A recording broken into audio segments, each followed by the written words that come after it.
I'm Amber. I'm just an ordinary housewife. My husband Henry is very kind, and we've never had an argument. It might sound like we're bragging, but we really are a very happy couple. Since my parents have already passed away, we are now living in an apartment near my in-laws.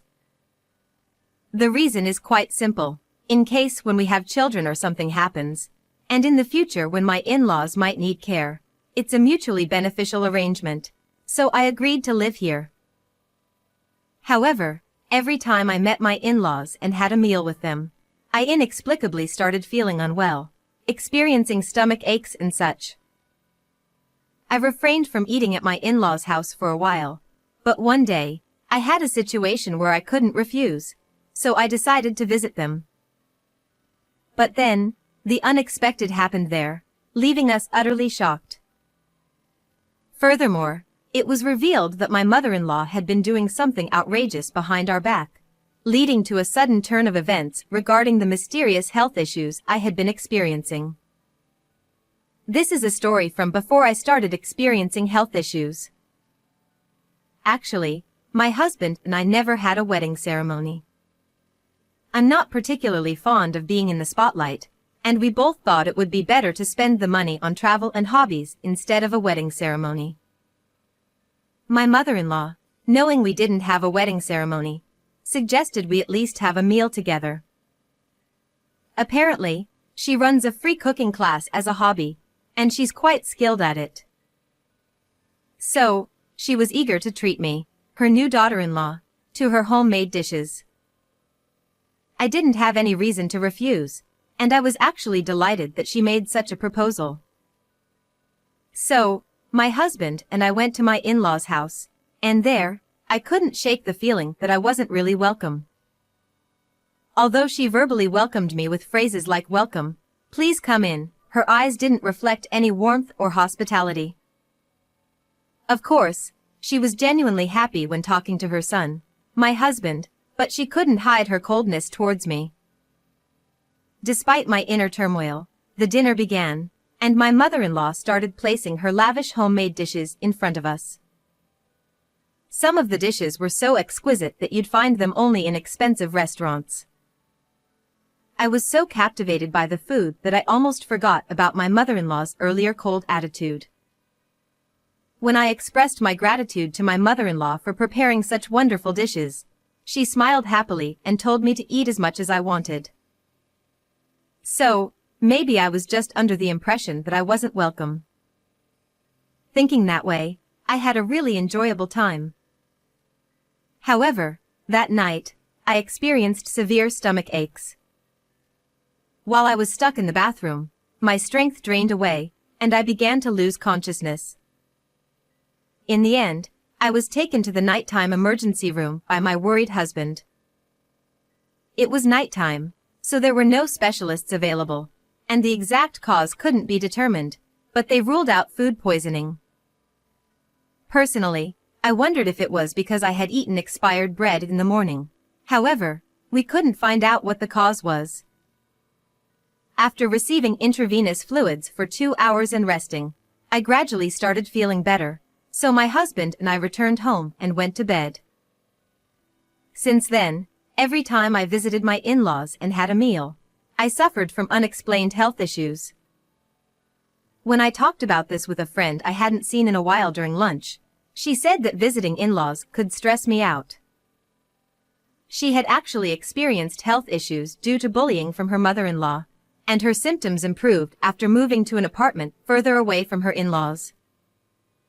I never really thought that going to my in-laws' house was stressful, but perhaps somewhere in my heart, I might have felt that way without realizing it. That's what I thought. Since I got sick every time we visited my in-laws, even my husband became worried. So, at his suggestion, we decided not to visit them for a while. We didn't know the exact cause, but I got sick every time we had a meal at in-laws, so my husband suspected that it might be my mother-in-law's cooking. It seems my mother-in-law has been contacting my husband repeatedly, expressing that she feels lonely when we don't eat together. However, my husband has been declining on my behalf, considering my well-being. However, this time my husband came to me with a gloomy face, saying that he couldn't refuse. It was about attending the wedding announcement of my brother-in-law and his wife. Apparently, there will be a family gathering and dinner at my in-laws' house, and of course, we were asked to attend. Even though I didn't really want to see my mother-in-law, I couldn't ignore my brother-in-law and his wife just because of that, so we decided to go. However, no one could have imagined that such a huge commotion would erupt during this dinner gathering. Still, my husband, who was concerned about my health, said he would tell his mother about me and I didn't have to eat anything. And then, the day arrived.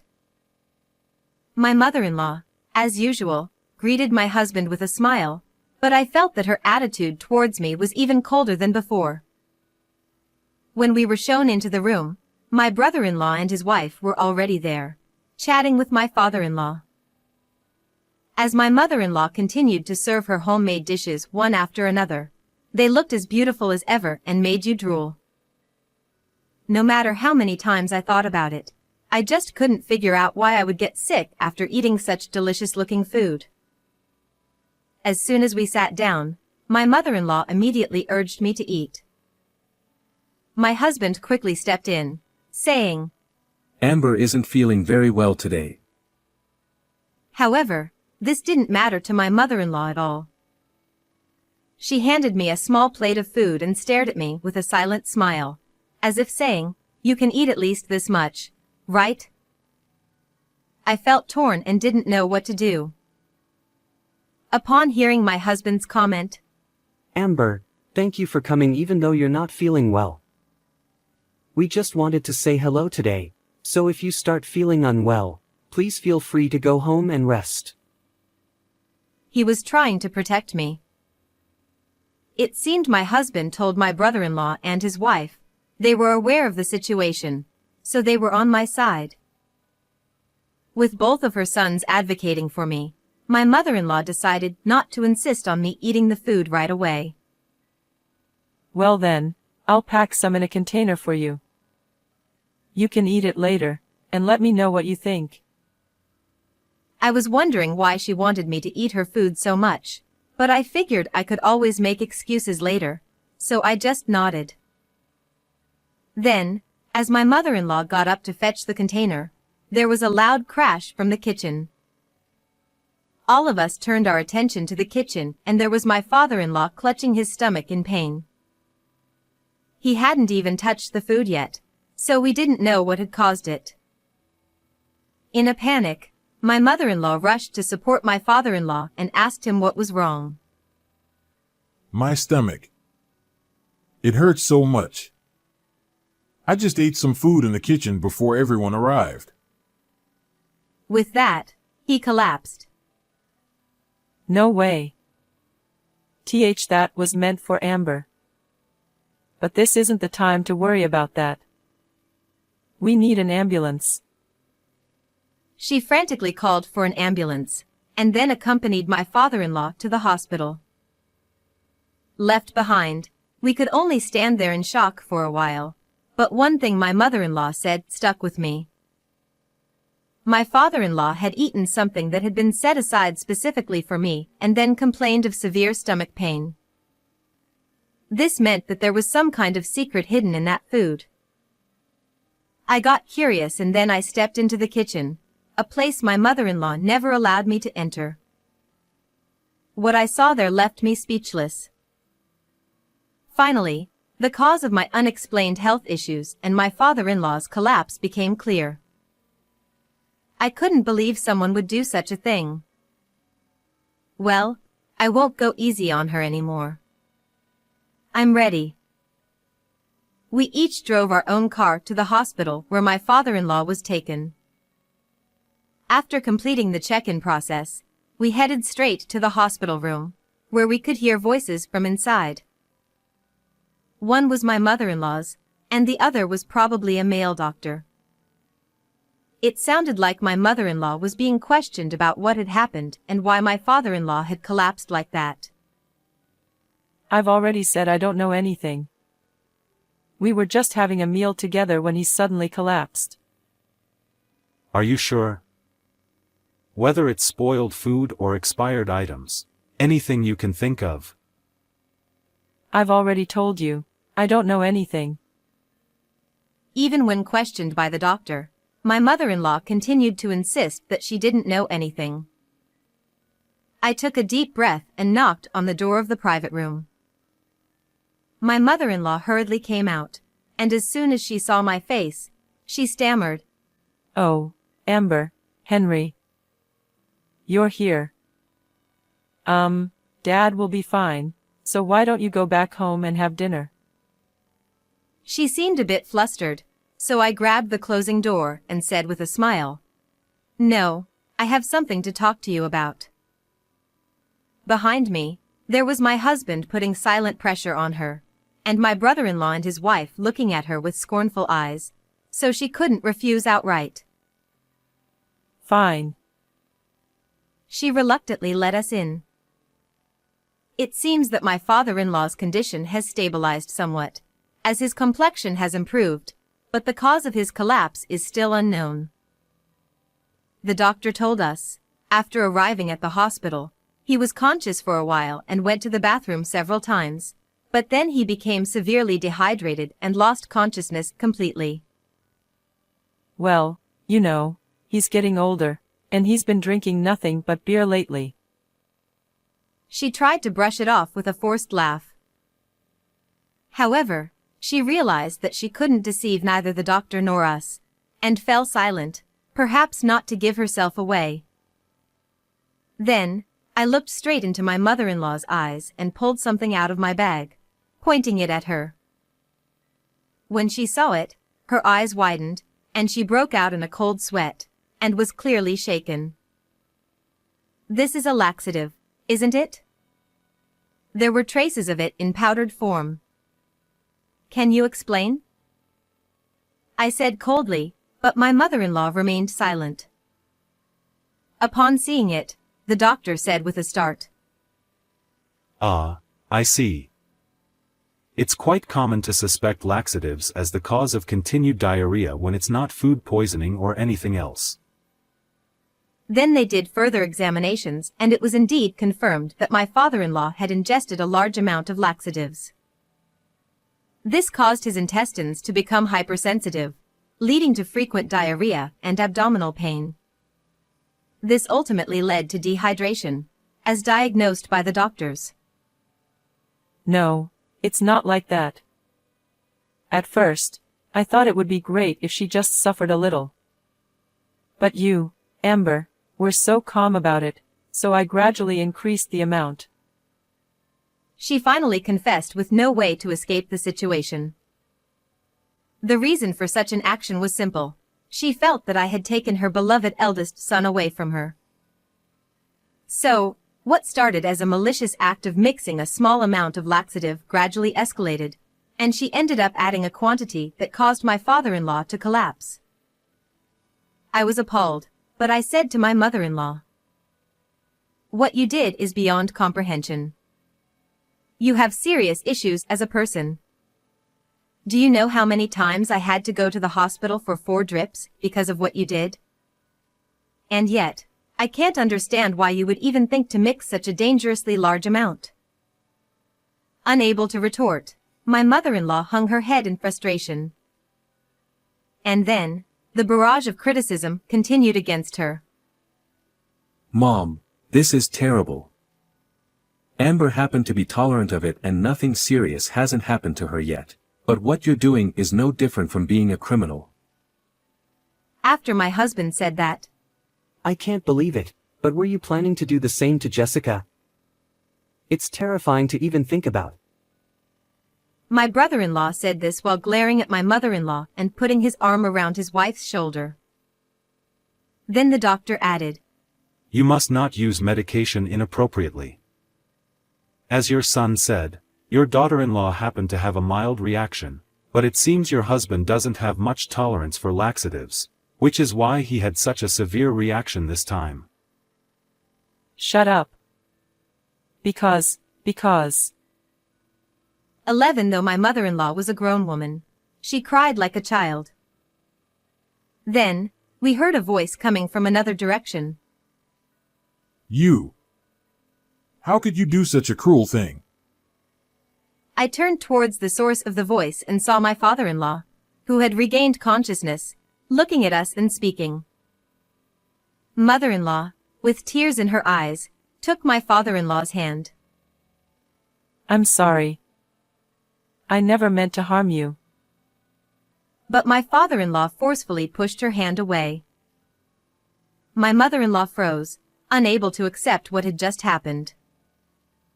Seeing her like that, my father-in-law let out a heavy sigh and said, Even if you didn't mean to harm me, you've been tormenting Amber all this time. Unbelievable. This is not the act of a decent human. Feeling overwhelmed by his words, my mother-in-law clung to my father-in-law, pleading for forgiveness. And to me, my mother-in-law said, I apologize for everything I've done. I won't ever do such a thing again. So please forgive me. If you forgive me, I'm sure everyone will be satisfied.